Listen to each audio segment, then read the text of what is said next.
तो जय हिंद दोस्तों। तो आज का क्लास हमारा डाइजेस्टिव सिस्टम है, यानी पाचन तंत्र है। आइए इस पाचन तंत्र को हम लोग आज साफ ही कर देते हैं। पाचन तंत्र के बारे में हम ऐसे ऐसे फैक्ट्स जानेंगे, जैसे कि हमारा लीवर कैसे काम करता है, हमारी छोटी आंतें कैसे काम करती है, हमारी बड़ी आंतें कैसे काम करती है, हमारा जिगर का कार्य क्या है, हमारा किडनी का वर्क क्या है, हमारा लीवर यानी अग्यकृत का कार्य क्या है, अगर कोई व्यक्ति जहर खा लेता है तो उसके कौन से अंग को काटता है डॉक्टर, और पोस्टमार्टम जब होता है जहर जो खा लेता है व्यक्ति क्या क्या होता है। आइए उस सारे फैक्ट के बारे में हम लोग आज इसको जानेंगे। आइए जानते हैं। सबसे पहले डाइजेस्टिव सिस्टम जो होता है, डाइजेस्टिव सिस्टम का मतलब ये होता है पाचन तंत्र। ठीक है, यानी कि हमारे शरीर के अंदर जो भी चीज हमारा पाचन क्रिया होता है, कैसे वर्क करता है उसके बारे में। देखिए पाचन तंत्र का मतलब ही होता है पाचन। ठीक है, पाचन तंत्र का मतलब ये क्या होता है, पाचन होता है। शरीर के अंदर जो पाचन होता है उसे हम साइंस की भाषा में होलोजोइक बोलते हैं। क्या बोलते हैं? होलोजोइक बोलते हैं। शरीर के अंदर जो भी हमारा पाचन होता है उस पाचन को हम लोग होलोजोइक कहते हैं। और जो शरीर के अंदर पाचन होता है वो किसके अंदर होता है? वो मनुष्य के अंदर होता है। किसके अंदर होता है? वो मनुष्य के अंदर होता है। अगला हमारा टॉपिक है मृत्युपजीवी। जो मृत्युपजीवी है इसको हम एस्पेरोफाइट भी बोल सकते हैं। क्या बोल सकते हैं हम इसको? एस्पेरोफाइट भी बोल सकते हैं। अब आइए जानते हैं मृत्युपजीवी का कार्य क्या होता है। देखिए मृत्युपजीवी जो होता है ये मृत पदार्थों पर निर्भर रहता है। क्या होता है? ये मृत पदार्थों पर निर्भर रहता है। जैसे में एग्जांपल मान लीजिए कवक, फंजाई। अब देखिए शरीर के बाहर इसका कार्य कहाँ रहता है? शरीर के बाहर का कार्य करता है। जैसे कि मान लीजिए, और अपघटक क्या है इसी के रिलेटेड हम बात बताएंगे आपको। देखिए अपघटक उसको बोलेंगे। और शरीर के बाहर होता क्या है, जैसे कि हमने एक मार्केट से ब्रेड लाए और ब्रेड पर अगर हम खुला उसको ओपन कर रख देंगे और उस पर कुछ दिन के बाद या एक दिन दो दिन के बाद क्या होता है, उस पर धीरे धीरे चकते चकते कवक लगना स्टार्ट हो जाते हैं और धीरे धीरे उस कवक को क्या करते हैं, उस सारे ब्रेड को खा जाते हैं। ठीक है, तो वो जो खा जाते हैं उसी चीज को हम क्या कहते हैं? अपघटक कहते हैं। क्या कहते हैं? हम अपघटक कहते हैं। ठीक है, नेक्स्ट टॉपिक हमारा है परजीवी। परजीवी को हम लोग इंग्लिश में पैरासाइट बोलते हैं। परजीवी को हम लोग इंग्लिश में पैरासाइट बोलते हैं। और पैरासाइट ये दूसरों पर निर्भर रहता है। याद रखिए जो पैरासाइट होता है वो दूसरों पर निर्भर रहता है, यानी परजीवी दूसरों पर निर्भर रहता है। इसका भोजन क्या होता है? ये वायरस, ये जो वायरस होता है, विषाणु जो होता है ना, ये वायरस विषाणु के लिए सेल पर निर्भर करता है। याद रखिएगा ये जो विषाणु है ये कोशिका पर निर्भर करता है। क्या करता है? ये कोशिका पर निर्भर करता है ये वायरस। ठीक है, अगला है सहजीवन। सहजीवन क्या है? देखिए सहजीवन का मतलब होता है जब दोनों साथ साथ रहे। सहजीवन का मतलब जब दोनों साथ साथ रहे उसे ही हम सहजीवन कहते हैं। जैसे मान लीजिए लाइकेन में क्या क्या होता है? कवक होता है और एक सवाल होता है। जब दोनों ये साथ रहेंगे तभी सहजीवन कहलाएंगे, वरना एक सिंगल रहेगा तो सहजीवन नहीं कहलाएगा। दूसरी फैक्ट ये है कि जहां पर लाइकेन रहेगा वहां पर प्रदूषण कम रहेगा। ठीक है, और जहां पर लाइकेन नहीं रहेगा समझ लीजिए वहां पर प्रदूषण है। और पूछेगा कि प्रदूषण मापने के लिए किसका प्रयोग किया जाता है, तो प्रदूषण मापने के लिए लाइकेन का उपयोग किया जाता है।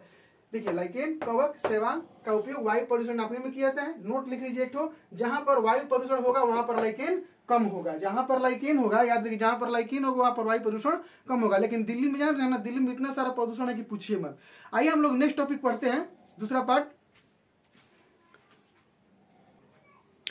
अब देखिए हम दाल के बारे में पढ़ते हैं। देखिए धीरे धीरे हम हर टाइप को बताते जाएंगे और आप हर एक टाइप वाइज आपको बताते जाएंगे। ठीक है, तो डाइजेस्टिव सिस्टम आज पूरा तरह से आज खत्म ही कर देंगे। ठीक है, डाइजेस्टिव सिस्टम में एक भी कोई क्वेश्चन बाकी नहीं रह जाएगा। ठीक है, तो आइए हम लोग देखिए दाल होता है तो याद रखिए दाल में एक प्रकार की गांठ पाई जाती है। क्या पाई जाती है? पूछेगा क्वेश्चन कि दाल में क्या पाई जाती है? दाल में एक प्रकार की गांठ पाई जाती है। और उस गांठ को हम लोग, अब पूछेगा कि दाल में कौन सा जीवाणु पाया जाता है। क्वेश्चन रहेगा कि दाल में कौन सा जीवाणु पाया जाता है, तो दाल में राइजोबियम जीवाणु पाया जाता है। कौन सा जीवाणु पाया जाता है? राइजोबियम जीवाणु पाया जाता है। और राइजोबियम जीवाणु को हम लोग नाइट्रोजन यानी नाइट्रेट, इसका सूत्र क्या होता है? N2 होता है, यानी नाइट्रेट होता है। ठीक है, याद रखिएगा ये भी एक तरह का सहजीवन होता है। क्या होता है? ये भी एक प्रकार का क्या होता है? सहजीवन होता है। आइए इसके बारे में जानते हैं कि ये कहाँ से पावर मिलता है और कहाँ से इससे एनर्जी मिलता है। तो देखिए जो होता है राइजोबियम जीवाणु के अंदर पावर, एक प्रकार की पावर होती है। और ये जो वायुमंडल के नाइट्रोजन को नाइट्रेट में बदलने की पावर होती है। जो वायुमंडल में नाइट्रोजन होता है उसको नाइट्रेट में बदलने की ये पावर होती है। और ये पावर किसके पास होता है? तो राइजोबियम के पास होती है। किसके पास होती है? राइजोबियम के पास होती है। सॉरी, यहाँ पर राइजोबियम जीवाणु के अंदर एक पावर होती है, वायुमंडल के नाइट्रोजन को नाइट्रेट बदलने की पावर होती है। हाँ ठीक है, ठीक है। और मिट्टी के उर्वरता को बढ़ाने का काम नाइट्रेट का ही होता है। याद रखिए, मिट्टी में अगर उर्वरता को बढ़ाना है तो याद रखिए उसमें नाइट्रेट की आवश्यकता होती है। और ये पावर किसके पास होता है? तो ये पावर होता है राइजोबियम के पास, ठीक है। चलिए हम लोग नेक्स्ट पावर पढ़ते हैं माउथ के बारे में। देखिए सबसे पहले जो भोजन हम लोग करते हैं तो पहले मुंह से होता है, यानी मुख से होता है। भोजन का पाचन शुरुआत कहाँ से होता है? मुख से होता है। उसके बाद छोटी आंत, बड़ी आंत, ग्रसनली कहाँ कहाँ जाता है उसके बाद पढ़ेंगे। लेकिन अभी पहले हम लोग मुख के बाद दांत होता है, जिस भोजन को हम लोग दांत से चबाते हैं। आइए उसके बारे में जानते हैं कि दांत कितने प्रकार के होते हैं, दांत कौन सा है, उसके ट्रिक के साथ पढ़ेंगे कि दांत को कैसे हम लोग काउंट करेंगे, कौन दांत कहाँ पर रहता है, अकल दांत कौन है, यानी विजडम टीथ कहाँ है, प्री मोलर कहाँ है, मोलर कहाँ पर है, इंसीजर कहाँ पर है, इंसीजर का वर्क क्या है, प्री मोलर का वर्क क्या है, सब इसके बारे में आज हम लोग जानेंगे, ठीक है।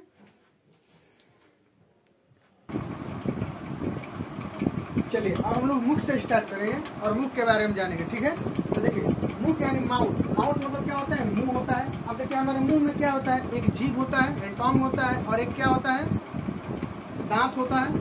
और दांत में याद रखिए हमारे अंदर एक सलाइवा ग्लैंड होता है, यानी लार ग्रंथि होती है, ठीक है। तो ये सब चीज सारे फैक्टरों को हम लोग जानते हैं। देखिए माउथ में दो भाग बट गया, एक दांत होता है, एक जीभ होता है, और माउथ के अंदर एक सलाइवा ग्लैंड होता है यहाँ पर, ठीक है, लार ग्रंथि होता है जो भोजन को पचाने में हमारा सहायता करती है, ठीक है। अब देखिए एक मैंने छोटा सा फिगर बनाया है दांत का। याद रखिए इसका जो दूसरा लेयर है ना, इसके दूसरे लेयर को हम लोग इनामिल कहेंगे। क्या कहेंगे हम लोग? इनामिल। अब देखिए इनामिल का काम क्या है? याद रखिए इनामिल जो है वो मनुष्य में सबसे कठोरतम पदार्थ है। इनामिल जो है वो मनुष्य में सबसे कठोरतम पदार्थ है, ओके, ठीक है। और याद रखिएगा इसको क्षतिग्रस्त जानते कौन करता है? अम्ल करता है, एसिड करता है। याद रखिए पूछे क्वेश्चन की इनामिल को क्षतिग्रस्त कौन करता है? तो इनामिल को क्षतिग्रस्त यानी जो कठोर दांत होता है उसको क्षतिग्रस्त कौन करता है? याद रखिए जो भी दांत हमारा क्षतिग्रस्त होता है उसको क्षतिग्रस्त करने में मात्र एक का हाथ होता है, वो है एसिड। और एसिड जो होता है हमारे दांतों को खराब करता है। एग्जाम्पल मान लीजिए चाय आप पीते हैं तो चाय पीने से क्या होता है? हमारा दांत क्या होता है? क्षतिग्रस्त होता है। इसको ठीक करने के लिए क्या करें? देखिए इसको ठीक करने के लिए आप टूथपेस्ट होता है। याद रखिए टूथपेस्ट में क्षार की आवश्यकता, क्षार होती है, ठीक है। तो इसका प्रभाव कम करने के लिए क्षार चाहिए। तो टूथपेस्ट में हमारा क्या होता है? क्षार होता है, ठीक है। आपने प्रचार देखा ना, सुबह बबूल की तो दिन तुम्हारा, तो उसमें होता है ना, ब्रश करते हैं ना आप लोग पेस्ट से, तो उसमें क्षार होता है। एक अम्ल है अंदर और एक क्षार है, ठीक है। तो क्षार को मिक्स करेंगे तो क्या होगा? उस चीज को ठीक कर देगा, ठीक है। अब देखिए हमारा दांत है, तो देखिए हमारे टोटल मनुष्य में कितना होता है? एक वयस्क मनुष्य में टोटल दांत की संख्या कितनी होती है? 32 होती है। तो 32 में याद रखिए 16 इधर होती है और 16 इधर होती है। तो हमने एक साइड का, यानी माने ये एक साइड का हमने लिया है और उसके बारे में समझा रहे हैं, उसको आप ध्यान से समझिएगा इस चीज को, ठीक है। तो देखिए ये जो होता है हमारा दांत, ये दो होता है। तो दो मान लीजिए इधर है तो दो आपके इस साइड भी है, मतलब लेफ्ट, ये राइट है तो ये लेफ्ट, यानी दोनों साइड आपका ये दोनों रहेगा। यानी दो मान लीजिए यहाँ पर है तो दो इधर भी है, यानी टोटल 4 हो गया। तो आप समझिएगा कि यहाँ पर 2 बता रहे हैं सर, तो इधर भी 2 है एक्स्ट्रा, ठीक है, ऐसे सोचना है, ठीक है। तो 2 इंसीजर जो कैंची होता है ना, कैंची की तरह उसका काम क्या करता है? काटने का काम करता है। इंसीजर का वर्क क्या होता है? काटने का। पूछेगा इंसीजर कितना है टोटल एक तरफ में? तो 2 होता है, और दोनों मिलाकर इधर का मिलाएंगे तो 4 हो जाएगा। लेकिन इंसीजर हम अभी एक पार्ट के बारे में बात करेंगे। अब इसको ट्रिक भी सिखा देंगे, आपको भूलिएगा नहीं एग्जाम में, ठीक है। चलिए इंसीजर होता है यानी काटने का काम करता है, और कैनिन यानी चीरने का काम करता है। कैनिन याद रखिएगा 1 होता है। प्री मोलर यानी चबाने का काम करता है, ये देखिए 2 होता है। और मोलर याद रखिएगा 3 होता है, ठीक है। ये प्री मोलर होता है, चबाने का काम करता है। जो यहाँ पर चौड़क होता है हमारा ना, जो चबाते हैं आप लोग भोजन, वही होता है, ठीक है। आइए इसको हम ट्रिक से बता रहे हैं कि कैसे हम इसको ट्रिक से हम याद करें, ठीक है। ये टोटल दांत देखिए कितना हो गया? 2 1 3 3 2 5 5 3 8। अब इसको हमको 16 करना है। 16 कैसे करेंगे आप देखिएगा ध्यान से। हम टोटल हमको 32 दांत को पूरा करना है।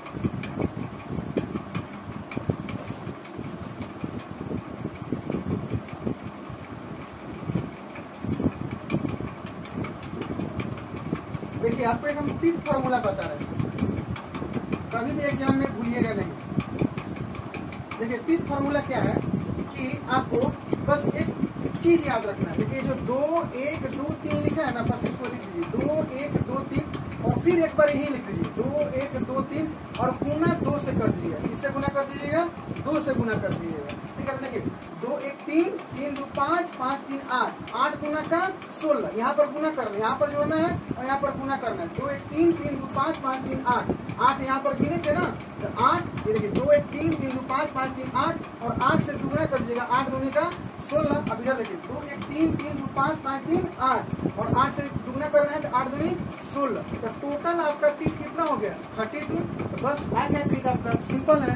ट्रिक याद रहे 2 1 2 3, 2 1 2 3, 2 1 2 3, बटा में भी 2 1 2 3 और मल्टीप्लाई में 2 कर देना है, दुगना कर देना है, यही ट्रिक फॉर्मूला है। और अब अभी तो रुकिए, अभी तो हम बच्चा का भी ट्रिक सिखाएंगे कि बच्चे में कितने दांत होते हैं, ठीक है। चलिए इसका ट्रिक है 2 1 2 3, ठीक है। अगला हम लोग बढ़ते हैं,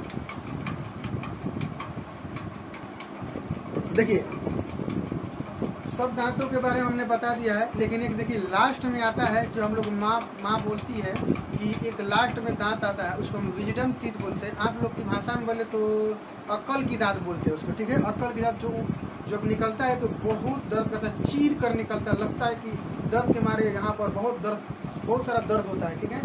आइए विजडम टीथ जो होता है लास्ट में आता है, और पूछेगा कि विजडम टीथ कहाँ होता है, तो ये मोलर के लास्ट में होता है, मोलर के बगल में होता है, ठीक है, यहाँ पर होता है। ठीक है, बच्चों में दूध के दांत, देखिए बच्चों में दूध के दांत पूछेगा कितने होते हैं, तो 20 होते हैं। आइए उसको ट्रिक से हम याद करते हैं कि कैसे हम इसको एग्जाम में भी तैयार करेंगे, कौन सा दांत कहाँ कहाँ होता है। याद है कि बच्चों में प्री मोलर नहीं होता है और ना ही विजडम टीथ होता है, यहाँ पर हमने लिख दिया है। देखिए बच्चों में दूध के दांत 2102, 2102, 2102, देखिए काउंट कराते हैं 2 1 3, 3 2 5, 5 दूना का 10, और देखिए 2 1 3, 3 2 5, 5 दूना का 10, यानी 10 10 कितना हो गया टोटल, यानी 20 हो गया, ठीक है। क्या हो गया 20 हो गया। टोटल टीथ कितना हो गया, टोटल टीथ हमारा 20 हो गया। और हमें अभी बताया कि बच्चों में प्री मोलर नहीं होता है और ना ही विजडम टीथ होता है। अगला है हमारा कि जो ये समझिएगा कि एक हमारा ये ढांचा है, ये हमारा इसका ढांचा है, और इस ढांचा के बारे में पढ़ते हैं। सबसे पहले याद रखिए हम लोग जो भोजन करते हैं सबसे पहले मुख और उसके बाद लार में होता है। जब भी हम लोग भोजन करते हैं तो भोजन को हम लार के साथ जो सलाइवा ग्लैंड होता है वो हमारे भोजन जो करता है उस भोजन को सानता है, और सान कर तब यहाँ पर इस नली को जो फूड पाइप होता है, हम आगे इसके बारे में बताएंगे। देखिए अब पूछेगा कि लार का वर्क क्या है, तो जीवाणुओं का भक्षण करना। पूछेगा कि लार का वर्क क्या है, सलाइवा का वर्क क्या है, तो जीवाणुओं का भक्षण करना। दूसरा क्वेश्चन है कि लार में कौन सा एंजाइम पाया जाता है, लार में कौन सा एंजाइम पाया जाता है और जो जीवाणु को नष्ट कर देता है। दूसरा है कि लार में कौन सा एंजाइम पाया जाता है और जीवाणु को कौन नष्ट करता है। तो जो लार में जो एंजाइम होता है वो होता है टाइलिन एंजाइम, जो जीवाणुओं का उस जीवाणु जो क्या करता है, जीवाणु को भक्षण करता है। जीवाणु का नाम है लाइसोजाइम। जीवाणु का नाम क्या है, लाइसोजाइम। उस जीवाणु का नाम क्या है, लाइसोजाइम जीवाणु, ठीक है, ये याद रखिएगा, लाइसोजाइम जीवाणु, ठीक है।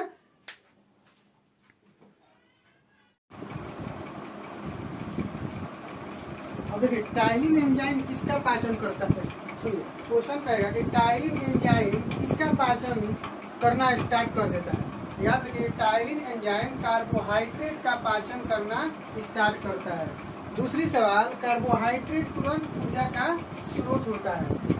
पूछेगा क्वेश्चन कि तुरंत ऊर्जा पाने के लिए कौन सी चीज को हम लोग करेंगे, यानी मतलब पिएंगे या खाएंगे। तो कार्बोहाइड्रेट को खाएंगे या पिएंगे। देखिए खिलाड़ियों में जो ग्लूकोज दिया जाता है वो इंस्टेंट एनर्जी है, यानी तुरंत ऊर्जा पाने के लिए ग्लूकोज का जो प्रयोग करते हैं उसी में हम लोग कार्बोहाइड्रेट होता है तुरंत ऊर्जा पाने के लिए। नेक्स्ट चीज अब हम लोग यहाँ पर आएंगे। ये देखिए हमारा शरीर का पूरा संरचना है और आपके स्क्रीन पर फिगर भी लग चुका होगा, उसको ध्यान से देख लीजिएगा।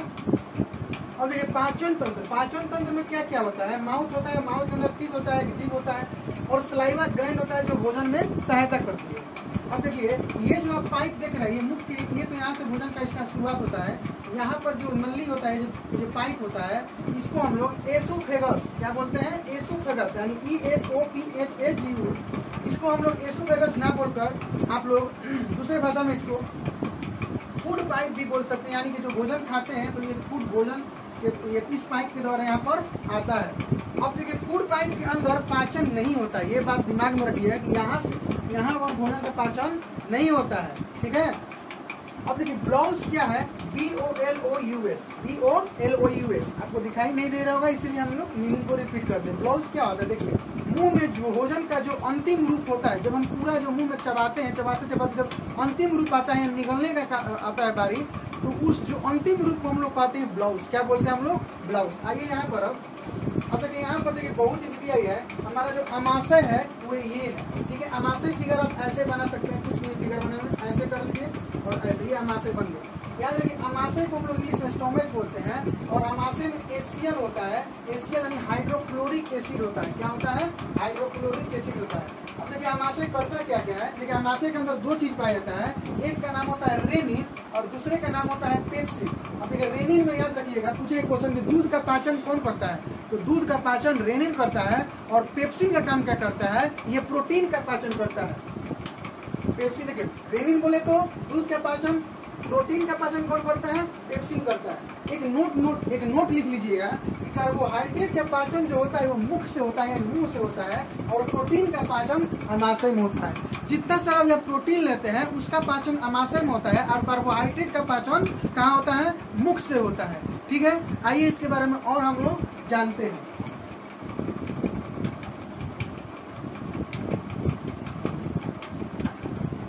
अब देखिए हम लोग पढ़ेंगे, जब भोजन स्टोमक से बाहर निकलेगा, यानी जो हमारा अमाशय होता है, अमाशय से जब भोजन बाहर निकलता है तो उसे हम काइम कहते हैं। क्या कहते हैं हम लोग, काइम। देखिए यहाँ पर हमने काइम लिखा हुआ, ठीक है, उसको हम लोग क्या बोलेंगे, काइम बोलेंगे। और माउथ में जो भोजन का रूप जो हमने बताया है, जो अंतिम रूप होता है, उसे हम ब्लाउस बोलते हैं। क्या बोलते हैं, ब्लाउस बोलते हैं। यहाँ पर हमने लिख दिया है, नोट एक लिख लीजिएगा। जब हमारे शरीर के अंदर एसिडिटी होती है, यानी गैस बनती है, तो उसको ठीक करने के लिए क्षार की आवश्यकता पड़ती है, यानी कि एसिड हमारे साथ रहता है, यानी कि तो हमें क्षार की आवश्यकता पड़ती है। यानी एसिड तो पहले से है हमारे अंदर, और प्लस हमको बेस चाहिए ठीक करने के लिए, यानी एसिड जो बना है एंटा से एसिड बना है, यानी कि एंटा हो गया हमारा एसिडिटी, और हमको इसको ठीक करने के लिए बेस की आवश्यकता पड़ेगी, यानी बेस हमारा हो गया। और याद रखिए इसमें MgOH का वोल्टेज यानी मैग्नीशियम हाइड्रोक्साइड एंड एंटा एसिड के अंदर पाया जाता है। देगा जो MgOH और H2 है वो मैग्नीशियम हाइड्रोक्साइड एंटा एसिड के अंदर पाया जाता है। अब देखिए अल्सर के बारे में पढ़ेंगे। देखिए अल्सर क्या होता है, क्योंकि जब आप भोजन टाइम से नहीं कीजिएगा, टाइम से बेटाइम कीजिएगा भोजन, कभी 12 बजे किए, कभी 10 बजे किए, कभी 9 बजे किए, कभी 3 बजे किए, तो उसमें जानते हैं क्या हो जाएगा, आपके अमाशय को वो क्षतिग्रस्त करने लगता है। एक बात आपको बताना चाह रहे हैं, हम लोग जो मनुष्य मर जाता है उसके 3 दिन तक शरीर को वो खाते रहता है। एसियल ना है, इसमें हाइड्रोक्लोरिक एसिड पाया जाता है। याद रखिए 3 दिन तक जब इसको भोजन नहीं मिलता, याद रखिए मर जाने के बाद भी 3 दिन तक हमारा अमाशय जो होता है जिंदा रहता है HCl, और वो क्या करता है, धीरे धीरे उसको भोजन नहीं मिलेगा, वो शरीर को ही खाने लगता है, ठीक है। तो देखिए यही छाला है अल्सर, यही अल्सर है आपका। ये दीवारें, इसका जो अमाशय का दीवार है इसको क्षतिग्रस्त करने लगेगा, यानी कि सिंपल भाषा में समझिए तो पेट में छाले को ही हम लोग क्या बोलते हैं, अल्सर बोलते हैं। दूसरा है हमारा स्टोमक, जहाँ से जूस निकलती है। जूस का मतलब वो मत समझिएगा जो हम लोग पेरवा के घर पर लाते हैं, नहीं, उसको नहीं समझना है। जहाँ से जूस निकलती है उसे हम जठर कहते हैं। जठर को हम लोग इंग्लिश में गैस्ट्रिक एसिड बोलते हैं, ठीक है। और अमाशय से बाहर जब भोजन निकलता है उसको काइम बोलते हैं। हमने यहाँ पर बता दिया है। नेक्स्ट टॉपिक पढ़ते हैं हम लोग। अब देखिए ये जो हमारा फूड पाइप होता है, यहाँ से जो भोजन हमारा उतरता है, ये फूड पाइप है, ये वाला ये होता है ना, ये फूड पाइप जो भोजन उतारता है, यहाँ से ये पाचन नहीं करता है, हमने बताया ना, ये यहाँ से पाचन नहीं होता, ये फूड पाइप पाचन के लिए नहीं है, ठीक है। यहाँ से वो सिर्फ भोजन को उतारता है, ठीक है। अब देखिए ये हमारा पाचन तंत्र है, डाइजेस्टिव सिस्टम है। अब देखिए डाइजेस्टिव से ये अमाशय है, और अमाशय में जो हम यहाँ से भोजन जो निकलता है उसको हम काइम बोलते बता चुके हैं। छोटी आंत जो होता है ये साइज में लंबी होती है, नाम है छोटी आंत, लेकिन जानते हैं ये साइज में बहुत लंबी होती है। अब देखिए छोटी आंत में पूछे कितना पार्ट होता है, तो छोटी आंत में 3 पार्ट होता है। पहला का नाम डेओडेनम है, दूसरा का नाम जेजुनम है, और तीसरा का नाम इलियम है। और देखिए डेडुनम जो होता है ये पूर्वपाचक रस होता है। देखिए डेडुनम, जेजुनम, इलियम 3 होता है। पूछेगा छोटी आंत में कितने पार्ट होते हैं, तो 3 पार्ट होते हैं। आपका होता है डेडुनम, जेजुनम और इलियम।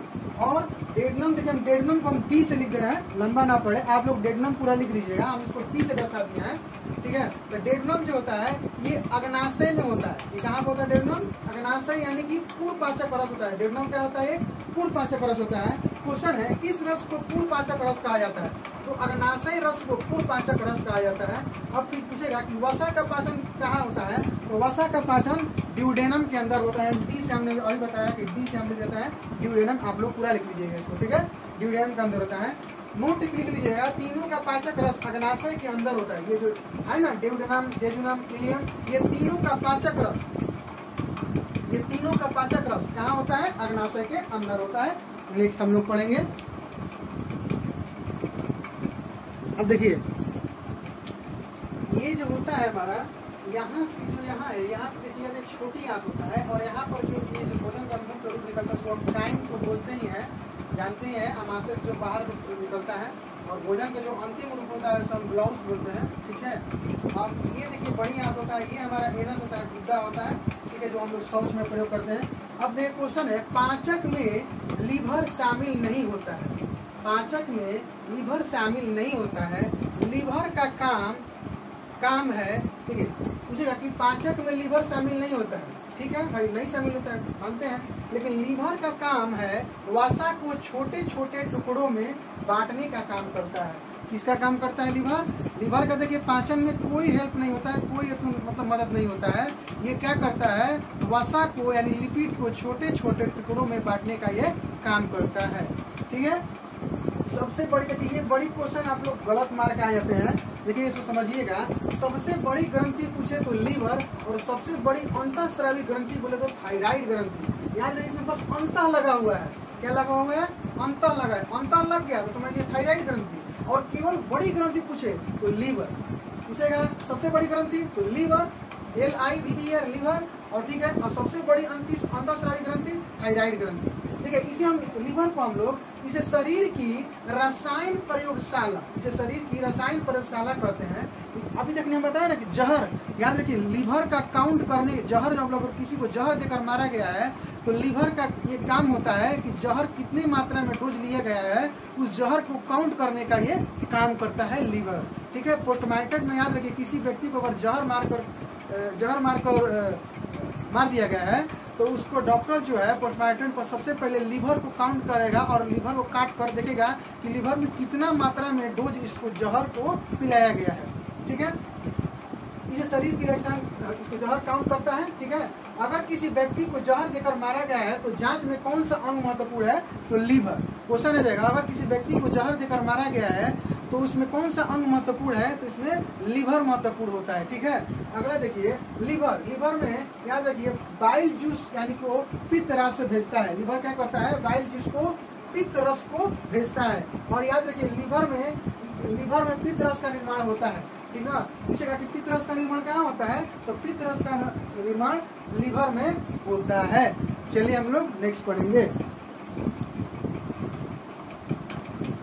अब देखिए प्रोटीन का पाचन, ठीक है। अब आपको हम हटवाएंगे क्वेश्चन को, ठीक है। पूछेगा क्वेश्चन कि प्रोटीन का पाचन कौन करता है, वसा का पाचन कौन करता है, और साथ ही साथ कार्बोहाइड्रेट का पाचन कौन करता है। आइए इसको हटा दो। पूछेगा कि प्रोटीन का पाचन कौन करता है, तो प्रोटीन का पाचन पूछेगा तो ट्रिप्सिन एंजाइम, ठीक है। वसा यानी लिपिड का पाचन कौन करता है? तो लाइगेज एंजाइम, ठीक है। कार्बोहाइड्रेट का पाचन कौन करता है? Amylase enzyme. कौन? Amylase enzyme. कार्बोहाइड्रेट का पाचन कौन करता है? Amylase enzyme. अब देखिए दूसरा टॉपिक था जो डेडुनम, जेजुनम और इलियम था, छोटी आंत का भाग। तो दूसरा टोटल आप जेजुनम के बारे में जानते हैं। देखिए जेजुनम जो होता है पाचन नहीं होता है, इसमें पाचन नहीं होता है, इसका पाचन में कोई मतलब हेल्प नहीं होता है। लेकिन तीसरा जो होता है हमारा, तीसरा होता है इलियम। देखिए इलियम में क्या होता है कि इलियम में सर्वाधिक पाचन होता है। इलियम में क्या होता है? सर्वाधिक पाचन होता है और पूरा पाचन इलियम के अंदर ही हो जाता है।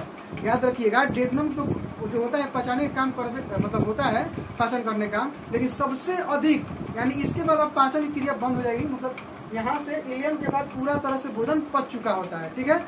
तो इसको याद रखेंगे कि पूरा पाचन इस इलियम के अंदर हो जाता है। और लीवर यानी हेपेट, लीवर क्या होता है? हेपेट यानी साइंस के भाषा में पूछेगा लीवर के अध्ययन को क्या कहते हैं, दी स्टडी ऑफ हेपेटोलॉजी, ठीक है, लीवर का अध्ययन क्या कहते हैं, हेपेटोलॉजी। पूछेगा लीवर का वजन कितना होता है, तो 1.5 से 2 kg के बीच होता है, ठीक है। खराब, याद रखिए लीवर के खराब हो जाने से आपको हेपेटाइटिस रोग और पीलिया रोग हो जाएगा, ठीक है। कौन सा रोग हो जाएगा, लीवर के खराब होने से हेपेटाइटिस और पीलिया रोग हो जाएगा।